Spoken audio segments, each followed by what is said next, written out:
Koks jūsų vardas? Romas, Kiek jums metų? 50, Iš kokio miesto esat? Vilnius. Kokiam rajone augot? Augau prie Halės turgus, prie stoties visą gyvenimą. Tiesa, buvo periodas nuo 3 metukų iki 15, buvo atimtos tėvystės teisės ir mane augino mamos sesuo. O išsikraustė tada į kitą kažkokį miestą? Valkininkai toks buvo kaimas. Ar žinot, kodėl atimė teisės iš tėvų? Už gerimą. Tai Prisimenat ką nors iš to laiko, kai gyveno dar su tėvais? taip. Kaip nekeista, prisimenu, nežinau, kiek ten man jau net gal 2 metukai buvo, prisimenu daug tokių dalykų, niuansų. Labai mėgdavau katinus, toks, ir juokingas, ir pirmą kartą lūp gavau nuo mamos, niekados nemušdavo, bet pamačiau katę, betonas stovėjo 50 litrų ir aš sugebėjau jį įlysti, bet tas katinas nebuvo negyvas, įmestas į aliejinius dažus baltus. Aš tą katiną ištraukęs, bandžiau atgaivinti ir nunešiau į spintą. Tai va, atgaivinau, tai lūp gavau normaliai, iki dabar atsimenu. Tai čia pirmas kartas, kada mane mama aplamai buvo pakėlus ranką, ta prasme, viskas balta spintoje buvo. Tai va, toks prisiminimas išliko. Tai nežinau, man buvo gal 2,5 metukų, bet išliko tas prisiminimas. Ir paskui atsimenu 3 metukų, kai man buvo, kai mane pervežinėjo į tą kaimą, man buvo meluojama, kad mane nori į vaikų kažkokį darželį nuveš, bet aš kažkur matyt išgirdau, ar ką aš suvokiau, kad mane nori išvežti kažkur. Aš tada bėgiojau, polo į vieną kampą, į kitą, bet mane vienu žodžiu pagavo, taip ir išvežė į tą kaimą ir paskiau atsimenu, tos dalybos buvo tarp giminių, kas ten mane augins. Vieni apsiėmė ten kažkiek tai laiko, paaugino pusę metų, paskiau atidavė kitai. Paskiau trečia, vienintelė sesuo mamos, ir taip likau pas ją. Valkininkuose? Valkininkuose, jo. Kaip atrodė tada gyvenimas, kokia aplinka buvo? Toks, jinai vienintelė buvo vyras, jos pasikoręs buvo, kai jinai apsivedė. Jinai viena buvo ir mes dviesiai gyvenom. Man tai buvo normalu, įprasta, kaimiškas gyvenimas. Pripratau, mokykloje jau, paskui internatą.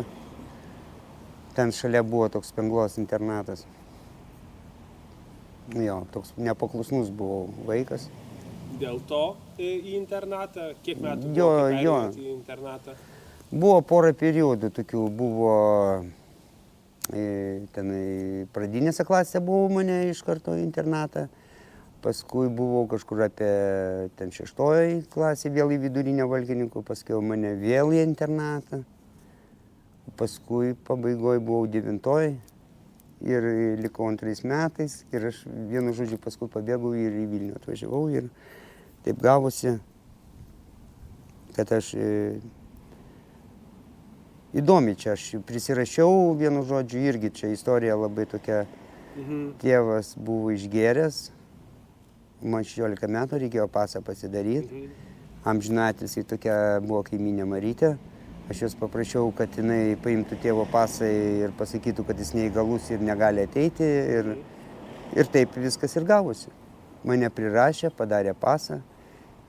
Ir kai atėjau tą pasą pasiimti, aš iki dabar prisimenu tą susitikimą, tas himnas tarybinis, aš jau įteikė man tą pasą, viskas su prirašymu. Jo. O per tą laiką, kai buvot Valkininkuose, bendravot su tėvais? Jo, mama atvažinėdavo. Kaip?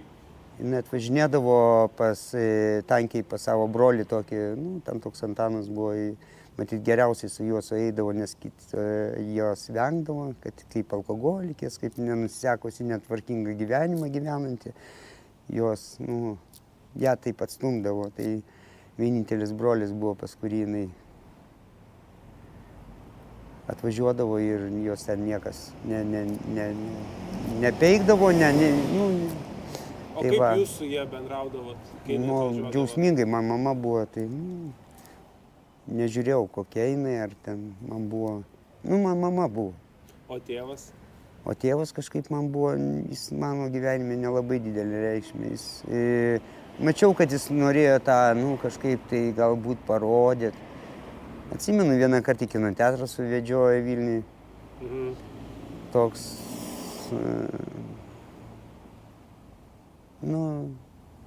jis toks buvo, norėjo jis parodyti tas, kai jis tėvas, kad aš jo sūnus, toks, dabar aš prisiminimais tas, prisimenu, bet, jis man toks buvo, tuo momentu pabūdavau su juo ir, jis, ta prasme, jis man negalėjo duoti to, ką reikėjo duoti vaikui, palikti tų gerų idėjų, minčių, ten gyvenimo tą kelią, kurį tiesti.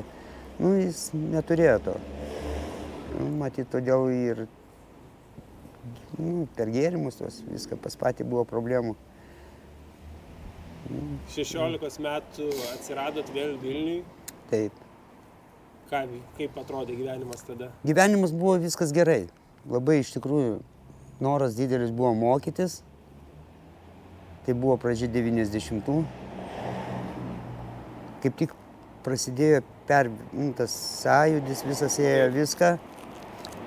Buvo tie būreliai, aš lankiau, čia buvo Pylimo 63 ar kaip būrelis toks buvo, ten jaunųjų technikų, tenis, ten visko buvo. Tiesiog, atvirai sakant, tas toksai 91 metų, kada buvo tas nepriklausomybė, tas toksai, neseniai žiūrėjau, atsiprašau gal pono Landsbergio, nežinau, bet jo tas pasakymas toks buvo per televizorių Vytauto Landsbergio. Jie sako, tai pikti žmonės, kad jūs ten suardėt kolūkius, viską, aš iš tikrųjų tai mačiau. Tai buvo labai greitai, išparduota, išvogta galbūt, taip teisingiau pasakius, bet į kaimą atvažiavus matėsi žmonės pasimetė, nes buvo pripratę ten kolūkiai, viskas, savo ūkis. Ir tas viskas sugriuvo kaip vos ne vienu momentu ir žmonės praradė, kažkaip nemokėjo tą gyventi kaimuose. Dauguma neturėjo išsilavinimų, jie augindavo kiaulytės, augindavo vištytės. Ir aš atsimenu, atvažiuoju į tą kaimą, ten jų būdavo geriausias dalykas tai gerti. Ir šnekėti apie Prunskienį ir Landsbergį. Jo. Ir vienu žodžiu, ir tas visų tų būrelių uždarimas buvo 91. Ir mes visi tada, mūsų kelias buvo į gatves. Mūsų autoritetais visi tapo vadinami brigadiniai. Ir kiek jums buvo metų, kai Man buvo tada išėjot pats į gatves? 17. Ir tas mano toks išėjimas į gatves ir matytas bejėgiškumas tos policijos, tie bachūrai vadinami, jie buvo galingi tuo momentu. Dauguma policijos, iš tikrųjų, atvirai sakant, visi žino, kas vyko. Vieni kitų bijojo. Tai galima pamatyti ir interviu, ir žurnalisto to. Kai šneka... Kuo tada užsiėmėt? Tada visko buvo. Galbūt aš nenorėčiau apie tai šnekėti. Bet į nusikalstamą pusę. Į nusikalstamą pusę. Norėjosi, žinot, tada buvo, atrodė tada pinigai viską daro. Pinigai viską valdo, viską... Taip atrodė tada. Norėjosi mašinų, tos mašinos atsirasdinėt pradėjo iš užsienio, tas viskas, ko tu neturėjai, tie visi treningai, dabar juokas sukelia, treningai tam, kad sportuoti, o ne, o tada norėjo sportininkais pasirodyti visi.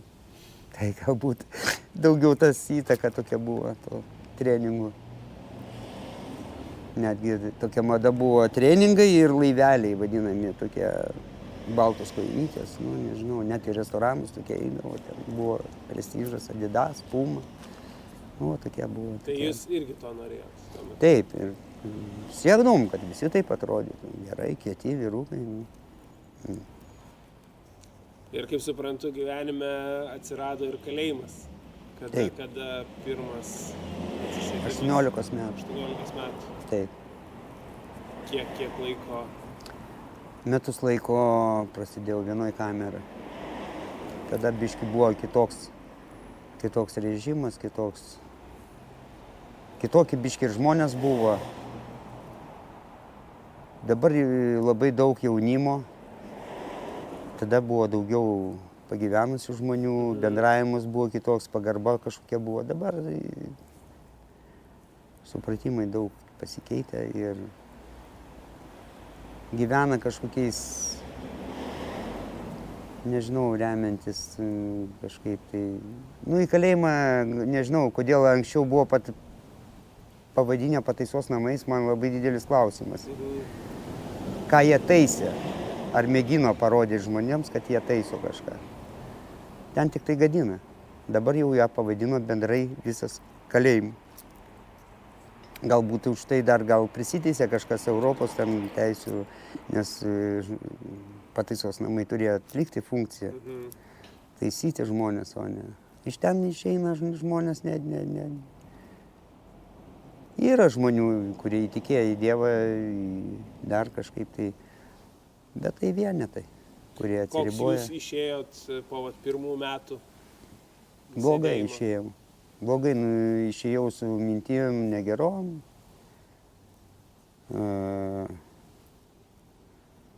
Galvojau, kad būsiu protingesnis ir gudresnis, kaip man atrodė, ir gabesnis.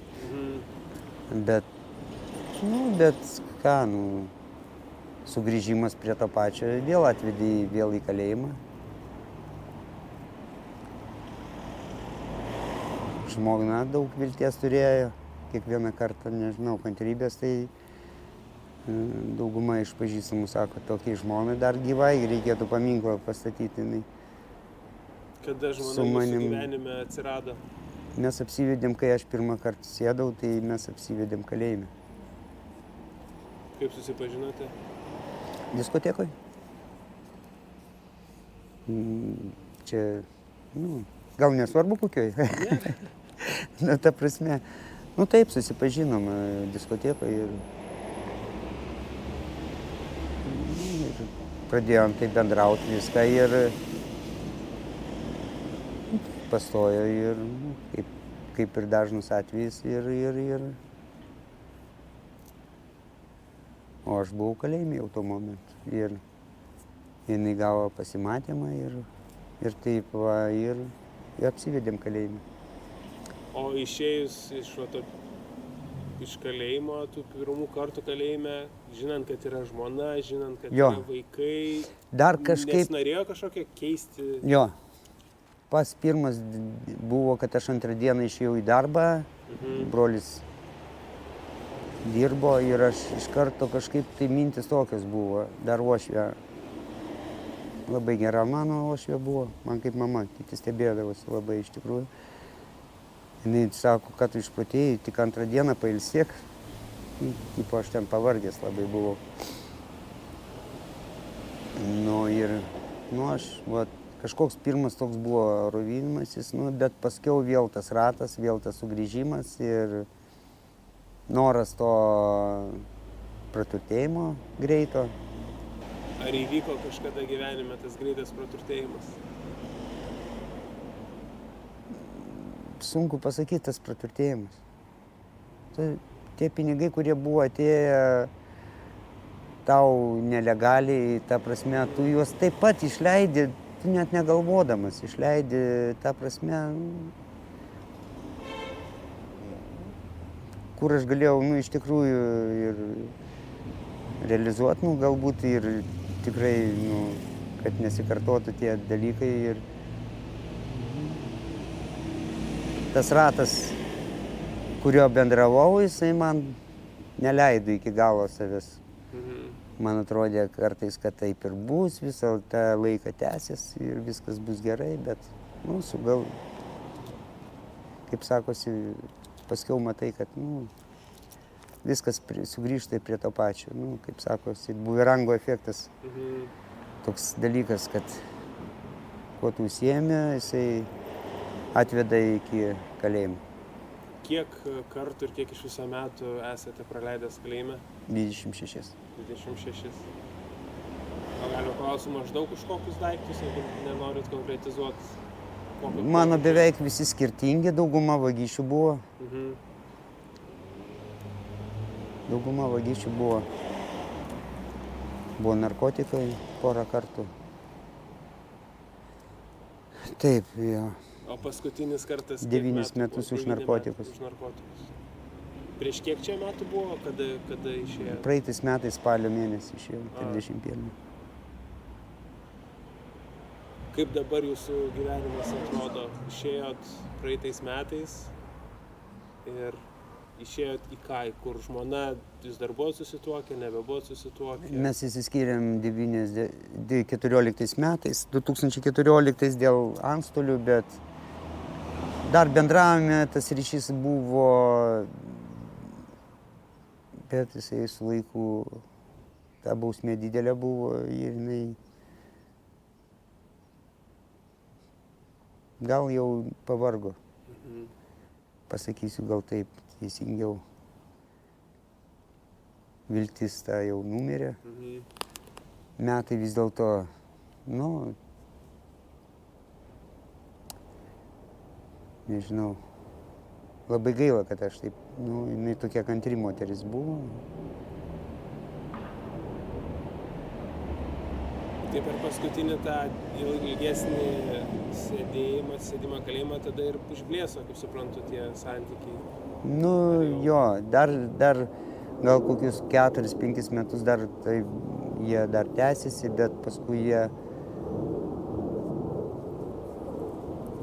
užgeso. Kaip atrodė, kai išėjot paskutinį kartą, kaip ta diena atrodė, ir žinojot, kur išeinat, ką darysit, kas... Aš žinau, kad aš namo jau nesugrįšiu, nes tvarkiau dokumentus į nakvynės namus. Galvojau biškį kitaip, kad viskas geriau, bet kai sūnus mane pasitiko, palydėjo mano pirmas įėjimas į nakvynės namus, pamačius tą kontingentą tokį, aš supratau, kad man čia prisės gyventi. Kad čia, tas kontingentas toks. Iš karto galvojau, dar kažkaip susijimsiu čia viską, kažkaip pasirodo, galbūt, aš nežinau, kaip čia teisingiau pasakius.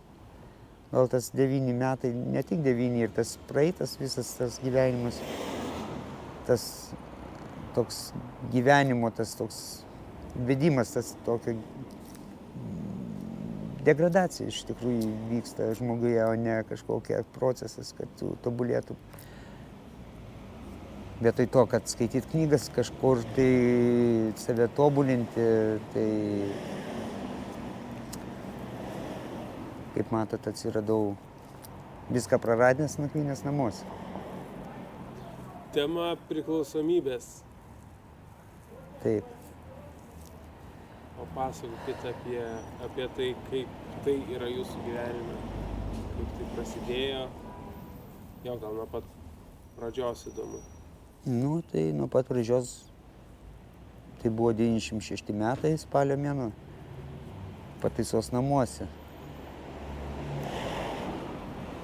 tą atvejį labai gerai atsimenu, kada ten gal 4 ar 5 vartojantis narkotikus negalėjo pasidalinti to vieno švirkšto. Ir man tokia mintis atėjo, galvoju, kas tai yra per dalykas, kad jie negali vienu, ten aš pirmas, aš antras ir man kažkaip tas buvo tas susidomėjimas, galvoju, kas čia juos taip stumia, kad jie net negali, kad palaukt, vienas jis ten, pavartos, kitas ten, kad greičiau. Ir tas mane atvedė, aš kitoj dienoj nuėjau pas tam tokį veikėją, kuris platino tenais, tai pasiėmęs. Pasakiau, kad kitam dalykui reikalingi man jie. Nesakiau, kad pačiam vartoti.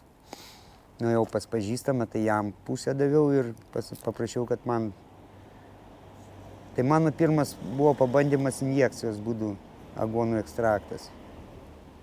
Bet nepabėgant nuo to, tas pirmas pabandymas, Taip, kokia jo priežastis buvo? Smalsumas? smalsumas. To vat smalsumas buvo smalsumas. Vat tas smalsumas dauguma ir atveda. Tuose, man atrodo, mokyklose, diskotekose smalsumas. Arba žiūrint, kurie paaugliai dabartiniai žiūri, kad va, kurie vartoja, kaip ir atrodo nieko, viskas normaliai, va, pavartoja, kitą dieną jie atrodo normaliai, ne? Taip ir man atrodė pradžioj. Dar iš tokių kaip aš, jau skaitant, aš jau skaitau iš senesnių, aš esu tų, kurie 96 pamėgino ir iki dabar dar gyvenantis, tai yra labai mažai išlikusių ir ta prasme, aš žinau, kurie tik pradėjo vartoti, jau amžiną atilsį išėję, tai kuriems, gyvenimo sugriuvo, visi prarado savo verslus per narkotikus. Daug visokių sutikęs, bet dauguma yra amžiną atilsį. Vat mano metų maždaug, kurie pradėjo vartoti, dauguma yra. Kas laiku buvo nesusigrėbęs, kas reabilitacija yra dar išlindę iš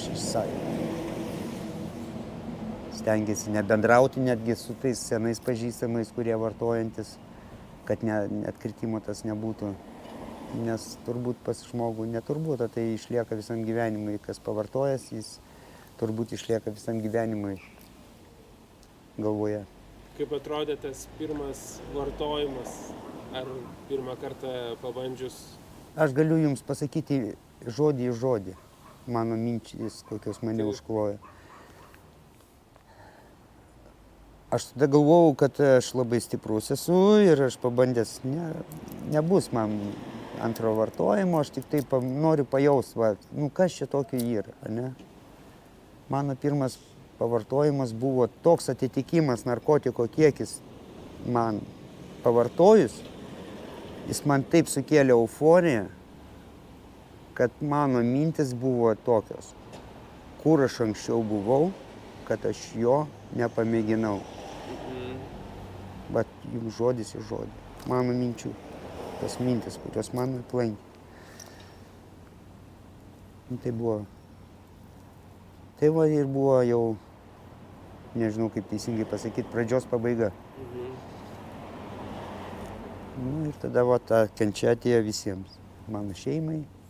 Tai jūs įėjot į kalėjimą nevartojantis, išėjot vartojantis? Taip, kaip ir dauguma. Kaip reagavo šeima, kaip reagavo žmona?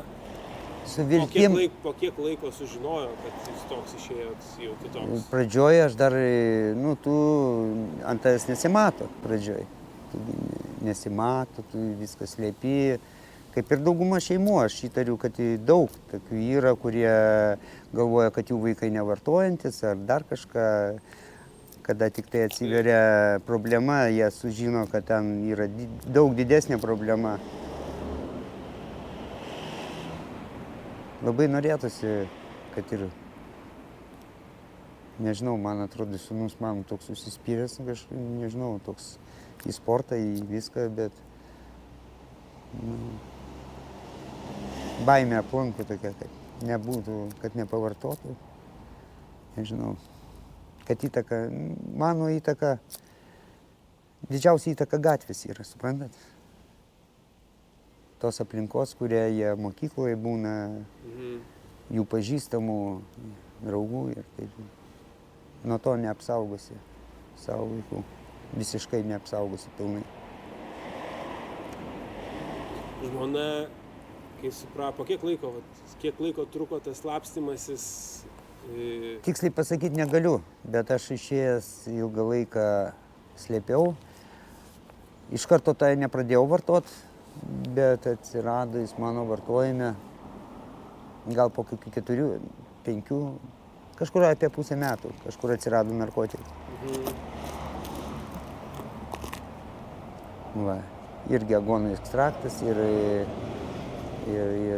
tada dar atsirado toks solutanas, džefas. Dar jį labai vartojo žmonės, tada tais metais 96. Jis stimuliantas, ne? Jo, jis nuo, ta prasme, solutanas jis buvo skirtas nuo astmos ar nuo bronchų, kad kvėpavimas.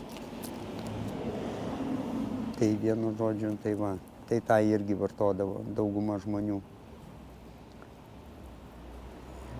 Tai va, tokie narkotikai buvo pas mane. Tai po to, kelintas čia buvo atsisėdimas į kalėjimą, tada, kai išbandėt narkotikus, šiaip vieni iš pirmų kažkur?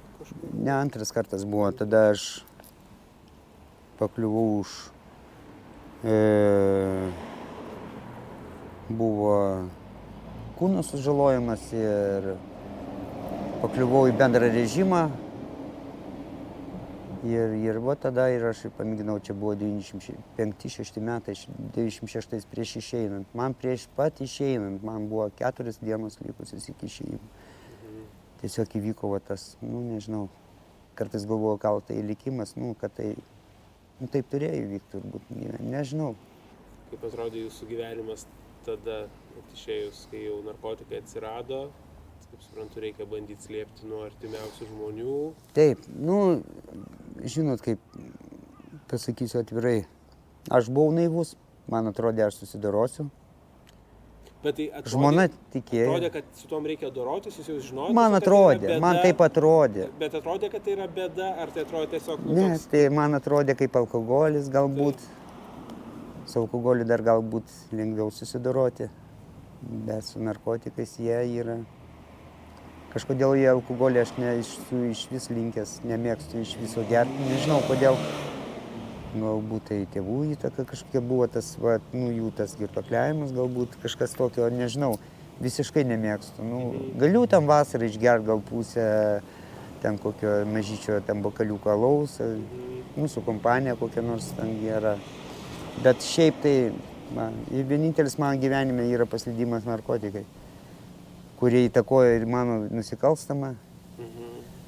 Mano galbūt kelias būtų kitoks, galbūt, bet kaip aš sakau, likimas mano, nuo jo nepabėgsi.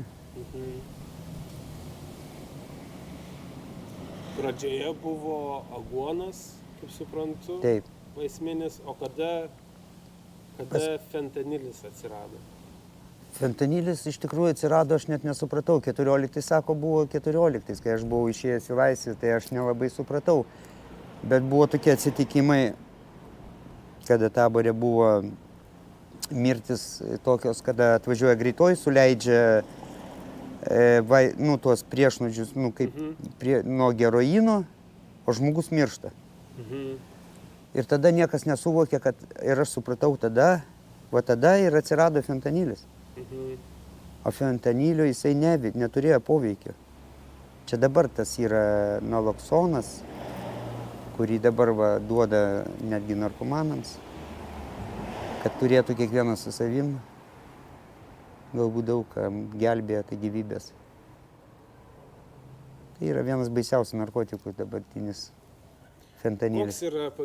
Kodėl jis yra baisus? Aš tą patį ir girdžiu, kad tai baisiausia, kas iš narkotikų, bet kodėl, kokia yra... Kartais įmant dozes, tam vienam taške ar kitam taške, tu negali nusakyti, kokio stiprumo vienam ar kitam. Pavyzdžiui, tavo dozė tenai tokia, tu tenai pripratęs įmi tam taške, o tu paimi kitam taške ir tau perdozimas įvyksta ir jo negalima sukontroliuoti. Suprantat, dar kame esmė yra, kiekvienas nori užsidirbti, kiekvienas kažko tai damaišo, kažko padidina. Suprantat, vienas daugiau damaišo, kitas mažiau ir tas įtakoja perdozimą. Ar esate perdozavęs? Esu ne vieną kartą. Tai realiai jūs esate jau miręs nuo fentanilio. Jeigu perdozavo, tai tikėtina, kad jau buvo tuo metu miręs, bet jūs atgaivino, aš taip suprantu. Ir bet vis tiek priklausomybė tokio stiprumo, kad nors ir jau mirėjai nuo to narkotiko, vis tiek tai toliau... Taip, išgąstis nėra to išgąsčio. nėra to išgąsčio, nepasakysiu, kad tai išgąstis kažkoks, nes tu tiesiog nejauti, nieko nejauti. Tiesiog išeini ir tai turbūt lengviausias mirtis tokia. Nežinau, nesinori pasakot, bet vieną kartą buvau pavartojęs. Toks užklupo mane, neviltis tokia. Norėjau padaryti perdozimą, bet neišėjo. Kažkaip mane aptiko. Bet jūs, tai buvo sąmoningas žingsnis. Taip. Kas tuo metu jūsų gyvenime dėjosi, kad... Visos problemos sukrenta į vieną, žinot. Sunku nusakyti. Viską sunku nusakyti. Šeima, gyvenimo tas vedimas, viskas susideda į vieną. Gerai, kad socialiniai darbuotojai tokie yra geri, bet tai gal kažkiek padėjo. O taip, kai lieki vienas, tau niekas nepadeda, tai... O kai pradėjot vartot nuo 96 metų, ar turėjot kažkokių periodų, kada nevartojot?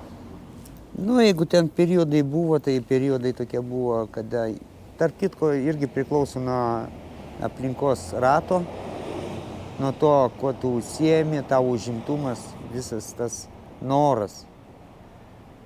Bet galiu tik vieną pakartot, kad narkotiko pavartojimas lieka visam gyvenimui galvoje. Ir tavo aplinka tai didelę įtaką turi tolesniam tavo gyvenime. Tiesiog norėdamas kažką keisti, dabar tos reabilitacijos didelę įtaką turi. Ar jūs turit kažkokį planą? Taip, mano planas yra vienintelis pakliūti į reabilitaciją. Todėl, kad aš daugiau nematau sugrįžimo į normalų gyvenimą. Keisti aplinką, keisti visą pažįstamų ratą. Reikia viską keisti, nes aš supratau, kad tas, kurie jau yra iš mano pažįstamų praėję ir jie vengia su manim bendrauti, jie bijo, tai yra atkritimo. Kad jie susitikę su manim, jie žinodami, kad aš vartoju, kad jiems nesugrįžtų tas noras pavartoti su manim ar dar kažką, ir kad nebūtų atkritis. Todėl aš supratau, kad reikia viską keisti gyvenime, iš esmės. Ne miestą, ne kažką, o vietą keisti, ta prasme, nevaikščioti ten kažkur stoties rajonėse, kur narkotikų ten daugiausia, ten, kažkokiose tokiose vietose. Visi žino, kur. Čia, man matau, nereikia nieko paslapties, čia visi žino ir nemanau, kad... Kokie dabar, minėjot prieš filmavimą, kad turit kažkokius konkrečius žingsnius dabar? Jo, dabar taip įvyko, kad, nežinau, čia toks dokumentų praradimas, tai dabar labai noras didelis greičiau susigrąžinti dokumentus. Kažkaip dabar sunkokai su tais dokumentais susidūriau čia su pasų skyrium, tai čia vieną kartą nuėjau, tai čia dabar dabar gegužės mėnesį manau, kad turbūt viską susitvarkysiu ir man reikia praeiti detokсikaciją, kad papulti į tą reabilitaciją, kurią aš noriu. Aš esu pasiteiravęs žmonių, kurie praėjo tam tikrą reabilitaciją ten Utenos rajone ir aš norėčiau būtent į tą reabilitaciją, į kurią... O kodėl būtent tą? Aš išklausiau tų žmonių, kurie ten buvę ir aš susidariau savo nuomonę ir aš noriu ten praeiti, nes iš ten aš noriu nesugrįžti į kažkokius nakvynės namus ar dar kažkur, sugrįžti į normalių žmonių, tą aplinką, norisi bendrauti su šeima. kad jiems noras būtų. O kiek laiko, vat, dabar jo, dokumentus susitvarkyti, detoksas, reabilitacija. O ta pati reabilitacija, įsivaizduot, kiek tai laiko gali trukti? Metai, 2, 3 mėnesiai, aš kiek tai? Tai gali, sakė, trukti nuo metų iki 1,5, priklausomai, nu, ten, sakė, užsiema psichologai ir jie priiminėja sprendimus. Po biškį tave integruoja, tu pradedi, gali būti po pusės metų pradėti dirbti į laisvę, tu pradedi iš ten jau važinėti į laisvės darbovietę, nu, ir ten po biškį, tai va, integruojasi po biškį ir ten stebi, nu, kaip tavo viskas vyksta tavo. Paskiau, nu, pradedi jau nuomotis būstą. Taip, jau jie stebi ir tada jau viskas priklauso nuo to, kaip tau sekasi. Galbūt kažkam tai, kiek girdėjau, net po 7 mėnesių pasisekė. O visą savo gyvenimą, aš pataisykite, jeigu klystu, pagrindė susėmėt nelegaliom nusikalstamom veiklom. Taip. Ar jūs esat dirbęs? Dirbęs esu. Ir buvo kažkoks periodas? Jo, tai bandymas tas išeiti iš to rato, tai užsiimti darbais. O kodėl tas bandymas nepavyko? Dėl narkotikų vartojimo. Dėl narkotikų vartojimo. Dėl narkotikų vartojimo. Tave priverčia užsiimti. Tiesiog tu priversas kartais kažką tai nelegaliai padaryti. Taip. Ar jūs prieš tai buvot benamis kažkada, ar ne? Čia yra pirmas kartas po šito paskutinio, kada jūs nebeturite kur gyventi.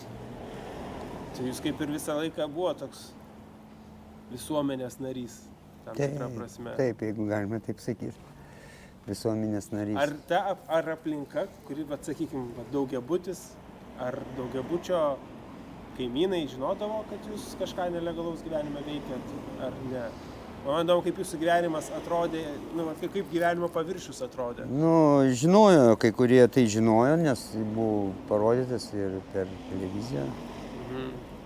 Kai kurie žinojo. Ar į jūsų gyvenime būdavo kažkoks kitoks požiūris? Nežinau, vien toje, kad kalėjime sėdėjot, ar kad vartojantis, ar kažkokie nelegalūs. Ar susidūrėt su kažkokiu, kad jūs žiūrit Taip, susidūrėm. Kažkaip kitaip. Ne dabar, kai yra nakvynės, bet prieš tai tam. Taip. Tai kartais jaučiasi, tai turbūt lieka ant tavęs toks veido, tas, pavyzdžiui, tu išeini į senamiestį, eina, ta prasme, žmonės, kurie nesusidūrė, jie, kažkaip jie tave mato, kad tu esi, kitoks. Tu kitoks esi. Ant tavęs O jūs jautėtės narkotikus kitoks? Vartojantis, pavyzdžiui, kad matosi, ta prasme, jau kurie ilgą laiką vartojantis, ant jų lieka kaip veido toks, Taip. O jūs jautėtės kitoks? Pradžioj ne, paskui jau pradėjau jaustis kitoks. Nors stengiausi to, bet, tu nepabėgsi nuo to. O kaip supranti, kad didžioji visuomenės dalis yra kiti ir tada tu esi kažkoks kitoks, nežinau, atsiranda kažkoks pyktis, nepyktis ant tų žmonių, kurie, sakykime, Ne, tai ne pyktis, bet tai būna, žinot, toks, tas įtakoja irgi buvo blogą tą dalyką, kad tu vėlgi renkėsi tą vietas, kur tave priema normaliai. O ten, kur tave normaliai priema, kas ten tokie patys.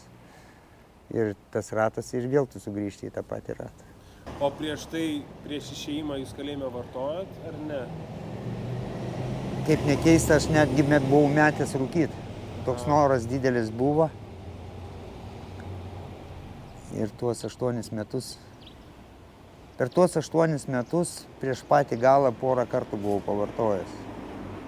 Bet aš iš karto kažkoks buvo toks vidinis, supratau, kad man vėl sugrįžimas atgal ir buvo tas toks atsispyrimas, bet kada išėjau į atvirą koloniją, tai pavartojau susidūrimas tas su laisvė, aš supratau, paskiau suvokė, kad tu esi, tau sunku pritapti prie visuomenės, tas toks, tavo atstumimas, daug kur nepritapimas, tas noras pavartoti kartais atsiranda, kad numalšinti ten kažkokius ten. Čia gal daugiau pasiteisinimas gal. O žinot, kas yra tai, ką jūs malšinat narkotikas? Tas noras pabėgti nuo realybės. Nuo realybės, bet iš tikrųjų čia ne pabėgimas, o problemos augimas. Paskiau suvokė tą, jau kada būna vėlų. Atrodo, tuo momentu tu pabėgi, o paskiau pasirodo, kad tu niekur nepabėgi. Problema auga, niekur nedingsta. Ir daeina iki to, kad kaip dabar mano situacijai, aš manau, kad mano vienintelis išėjimas į reabilitaciją tai būtų vienintelis. Nes toliau kelio tai nematau niekaip išeiti. Kokią turit svajonę? Svajonė mano tokia, kad noras susitikinėti su savo šeimos nariais.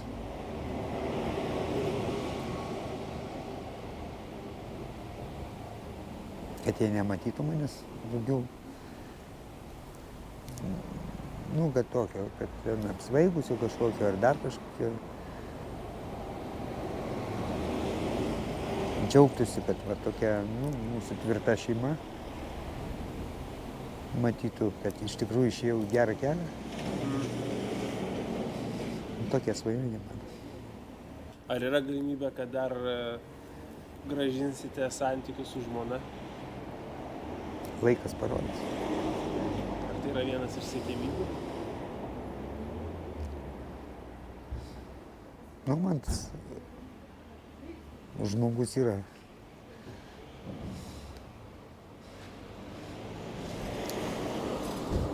Labai artimas.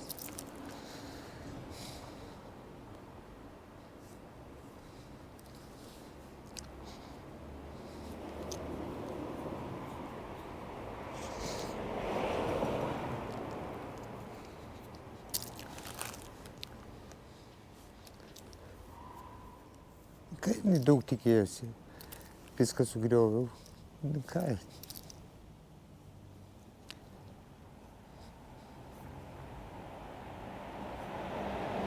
Laikas parodys.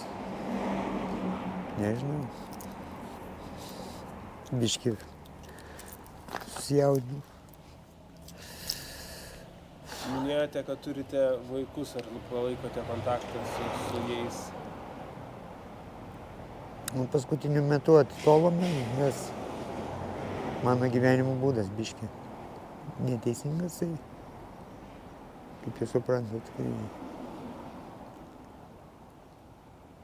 norisi sugrįžti atgal ir kad biškį viskas atsistotų taip, kaip turi būti pas tvarkingus žmonės.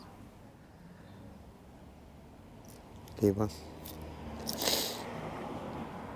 Per kiek laiko atsirado nuovargis nuo tokio gyvenimo, nuo nusikaltimų, nuo narkotikų?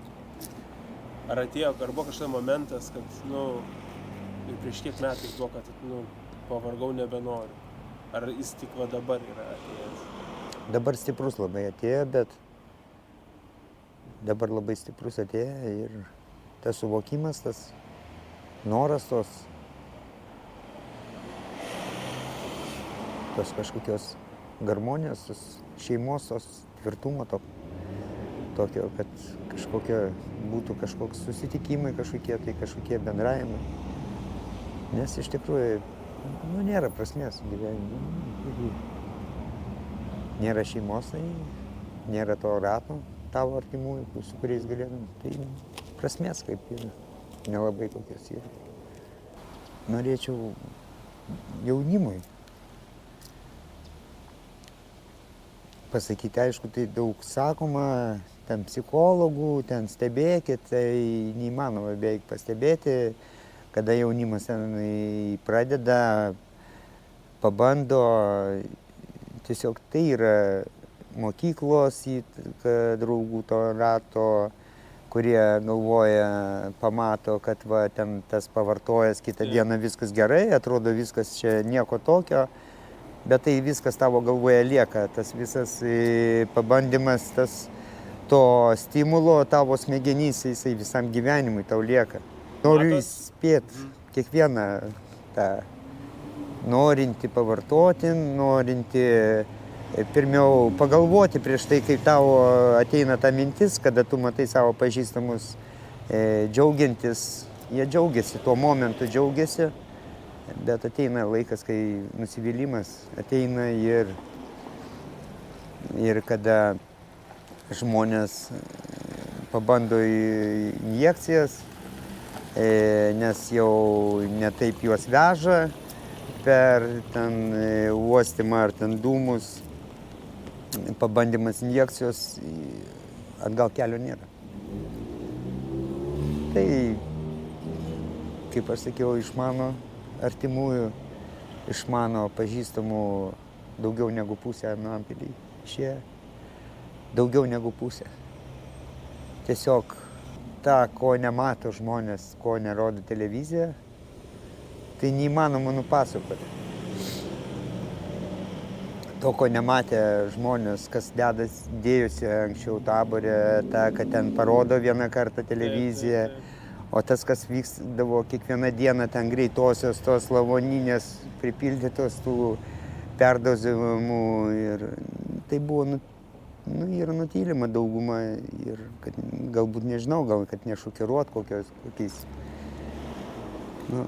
Bet tai dabar taboro nebėra, bet vis tiek tai vyksta, dabar tiesiog vyksta ne vienoj vietoje, taip, galvodami, čia yra ir pasakyta, nežinau, čia kieno ten žodžiai buvo, ar Zuoko, ar kad panaikinus ir išmėčius po miestą tuos čigonus galvoja, kad problema išnyks, tai ne, tai čia ta problema visam pasaulyje yra, o ne Lietuvoje.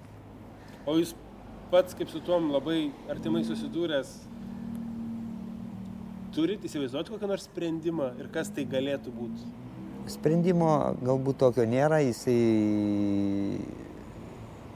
jo ir nebus. Ta prasme, jis visam pasaulyje kažkas nori pasipelnyti, kažkas užsiiminėja tuo narkotikais. Kažką suima, pasodina, užima jo vietą kitas ir tas be galo tęsiasi ir tas procesas, tai visam pasaulyje tai vyksta ir jis be galo, aišku, kovojama su to, bet sprendimo tokio nėra. Tokio sprendimo nėra. Sprendimą kiekvienas žmogus, kaip aš sakau, turėtų priiminėti paaugliams, aš tik tai sakau, kurie dar galbūt tik pavartoja ten pauostę ar ten parūkę, ten, kad sustotų laiku, nepadarytų klaidų, nepavartotų injekcijų, nepavartotų ten kažkokių ir stengtųsi mesti, nes tas, ten visokie dabar nauji, ten tie, nežinau, spaisai, ten kristalai, kristės tos, nemanau, kad ten, kažkas vyksta viduj, vyksta su smegenim, kažkas negerai. Kažkas vyksta. Bet gal kelio nėra, bet ir prieš tai minėjot, ir prieš kamerą, kad tas pats pirmas kartas pabandymas, jis yra tokia kaip ir nesugrįžtama žala. Pabandys, aš dar kartą pakartosiu, tu pabandęs, tavo smegenyse atsiranda kažkoks to pavartojimo, kurį tu jauti norą sugrįžti galbūt to pavartojimo ir vėl kažkas tai pavartoti, gal kažko tai naujo, kažkokį pojūtį pajausti. Tas prasideda tas ieškojimas, suprantat? Galbūt pas paauglius tas ieškojimas daugiausiai yra. Tai va. Tai norėtųsi pasakyti, kad tas ieškojimas prives tik tai prie vieno. Ieškokit harmonijos šeimoje. Kurkit šeimą, tobulinkit save. Skaitykit daugiau knygų. Tikėkit Dievu. Tikiuosi, kad viskas bus gerai. Ačiū. Dėkui.